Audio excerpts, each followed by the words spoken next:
अरे अजान हो गई, चलो पहले नमाज पढ़ लेता हूँ। अरे चाबी तो बाइक में लगी छोड़ गया। अरे यार ये गाड़ी आगे क्यों नहीं बढ़ रही? अभी तो वो चला के लाया। अरे क्या हो गया इसको? अब तो ये स्टार्ट भी नहीं हो रही है। Kitap, yalan ve hakikat, cabası tarikat.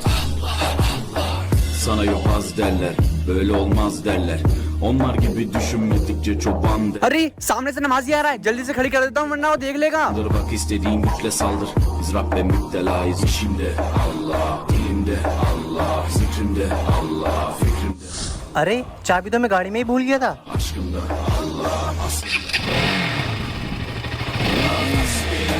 अरे ये गाड़ी अभी तो स्टार्ट भी नहीं हो रही थी, अब अचानक से कैसे स्टार्ट हो गई? तू बेफिक्र होके खुदा को सजदा कर, तेरी जान और माल की हिफाजत अल्लाह करेगा।